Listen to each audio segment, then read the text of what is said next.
Greetings, free thinkers. Welcome to the Hoggcast. How are you doing today? I hope you're doing fine. I certainly am. Okay, what do we have for you on today's episode? We have for you the latest Joe Biden gaffe. Though it's not a regular gaffe like he normally does, where he will start one sentence, halfway through he will give you the middle of a second sentence, and then at the end he'll finish off the sentence with the ending of a third sentence. Jumbled, garbled mess. It's not that today. On the other hand, it is now you know that the left have a fascination with optics. You know that if you're a regular viewer of this channel, you'll know that we cover a lot of things where we demonstrate that it's all projection with the left. It's all optics. There's no substance behind it. That's why they don't want you questioning them. That's why they don't want you asking them questions that they would rather not answer. It's all optics. Now, this is Joe Biden, of course. He was at a graduation for some Coastguard Cadets. Now, the Coastguard Cadets didn't clap when he finished saying something. The cameras are rolling, and Joe Biden gets annoyed with this and insults them. Now, we saw the other day when he threatened, in essence, he threatened to run over a reporter.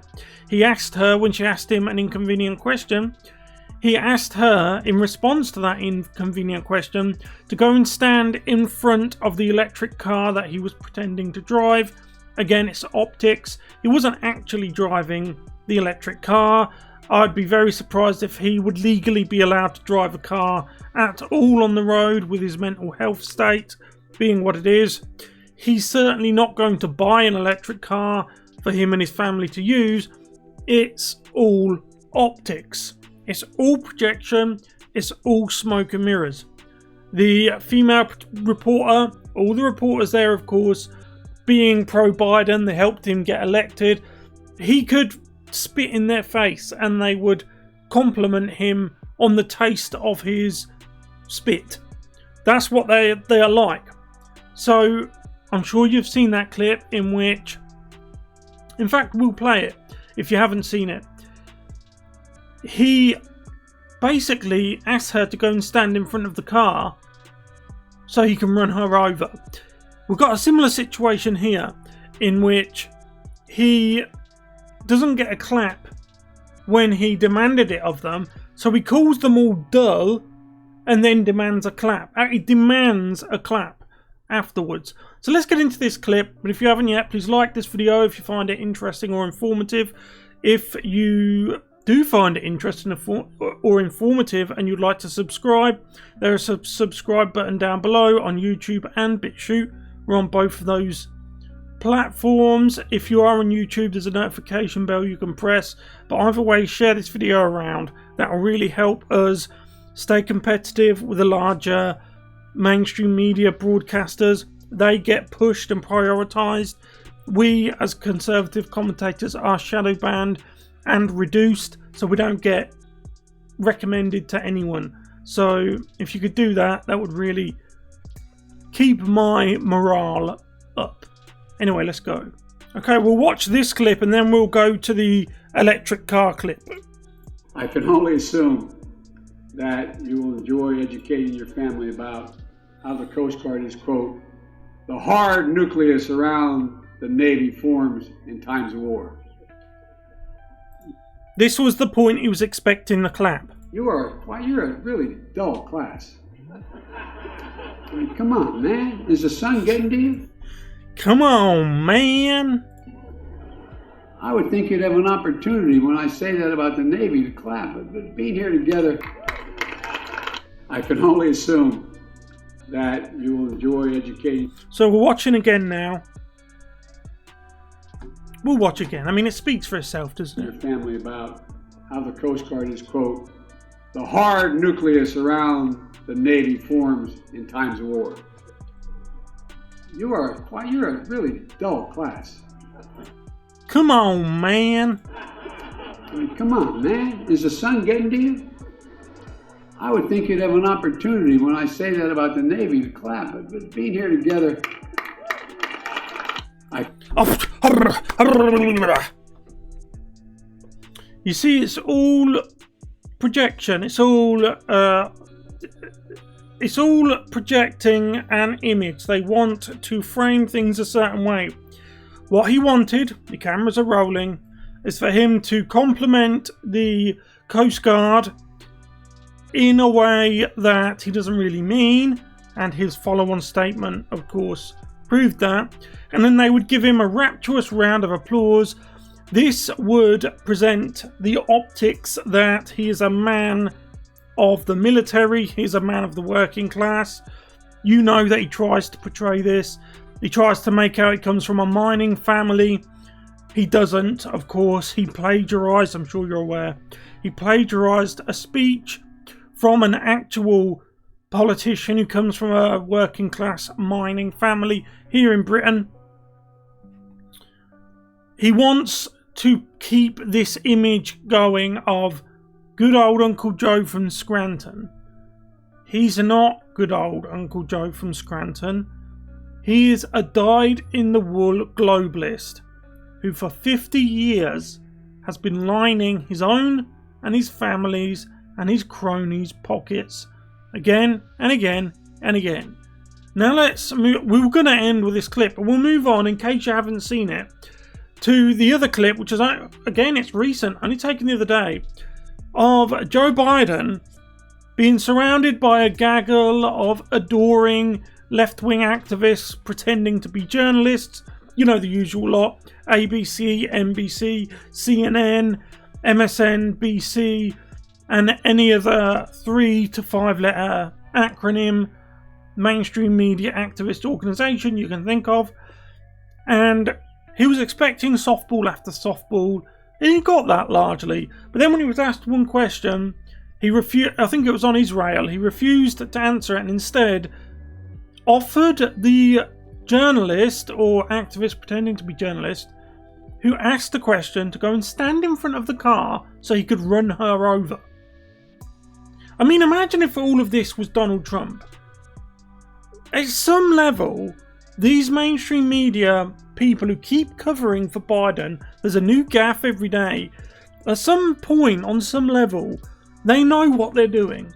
They know that they aren't impartial. Even though they try and tell everyone else they are, I think they need to stop and work on themselves. Tell themselves that they are not, because they're not, and we know they're not.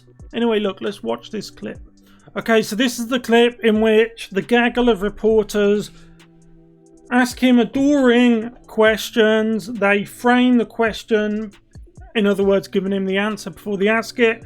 This is yet another rule of basic journalism. And I mean, journalism back in the day when they had integrity, something you simply don't do. You don't frame the question by giving them the answer that they want. That's not what you do. And then one reporter asks an actual serious question, and then he threatens, in a roundabout way, to run her over. Take a listen. Would you buy one of these? I would. How does it feel to be behind the wheel, sir? It feels great. I tell you what. Now, I don't want to go as a stopwatch, but I think it we're going 0 to 60 in about 4.3. 4.4? Right. 4 flat? Well, we haven't released it, President. So they're talking about how fast the car goes and stuff like that. You notice they never treated Donald Trump like this. They never talked to him. They just shouted at him and asked extremely loaded questions. Another rule of journalism that modern activists pretending to be journalists break is another rule they break. Mr. President, how fast were you going? Okay, I'm just going to step on it. I'll come off at 80 miles an hour. You'll see what it is, okay? You ready? Mr. President, can I ask you a quick question on Israel? So here it is, Mr. President, can I ask you a quick question on Israel? And then you could hear a penny drop, a pin drop. Because this wasn't in the rule book. This wasn't the idea. You were allowed over to film a love fest with Biden in which you'd ask him silly questions like, this is the President of the United States, there was an ongoing crisis with Israel, there's fuel shortages, there's inflation through the roof, and what were they invited over to talk about? Do you like the car? What's your favourite colour? How fast were you driving, Mr. President?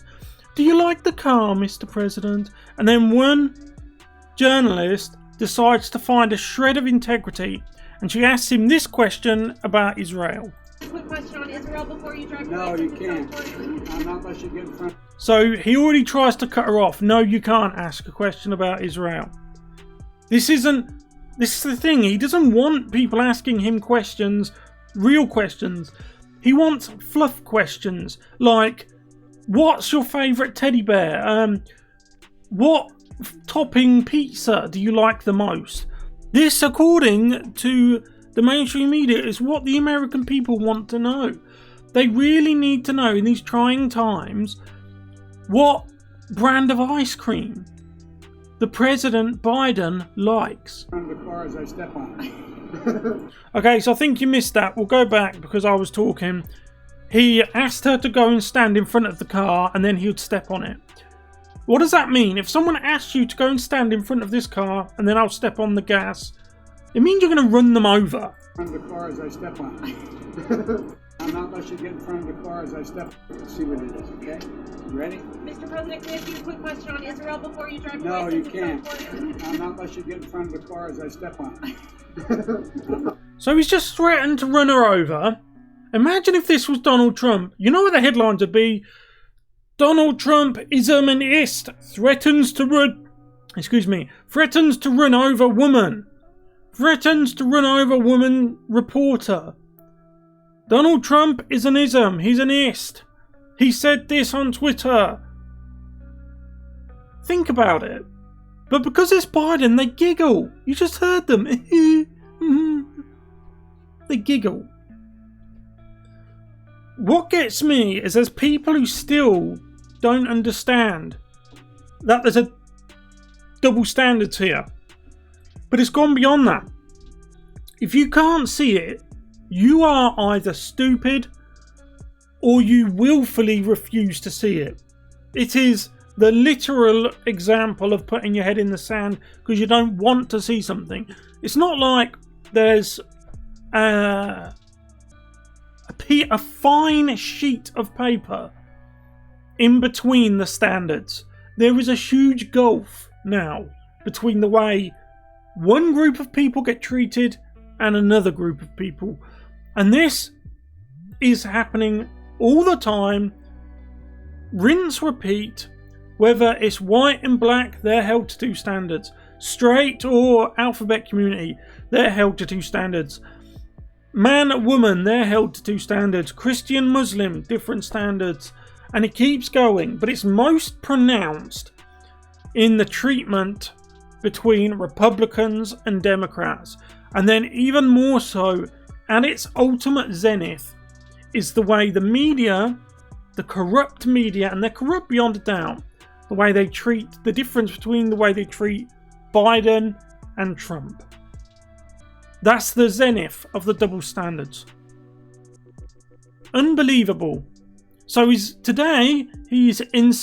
recap. Today he's insulted the Coastguard, the cadets who are graduating, because they didn't clap when His Highness demanded them to.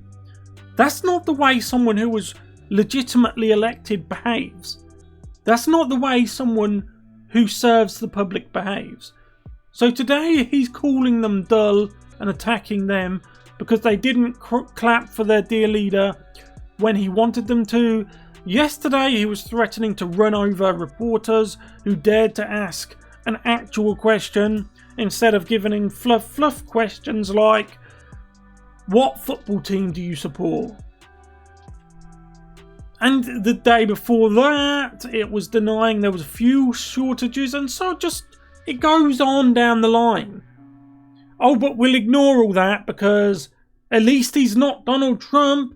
At least he didn't say something mean on Twitter. No, you're right. He didn't say something mean on Twitter. He just said something mean to the faces of an entire class of cadets who were graduating.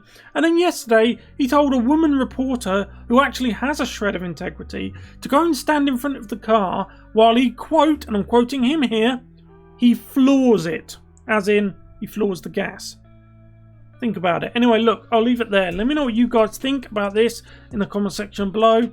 If you found the video informative or interesting, you can subscribe on YouTube and BitChute. If you are on YouTube, there's a notification bell you can press. That should notify you when I upload. I upload most days, about 5 to 6 times a week. 5 or 6 days a week. But most importantly, share this video around. We are shadow banned and reduced. We don't get recommended like the mainstream media does. So it is almost impossible to organically find this channel. So if you value conservative commentary, if you could do that for me, it would really keep my morale up there. Because it has taken a huge hit, like many conservative commentators. Since Donald Trump was ousted, they have tried their hardest to make sure that no conservative thought leaders will ever be allowed to emerge ever again. They do not want any challenges to their consolidated power. Anyway, I'll see you in the next one. Goodbye.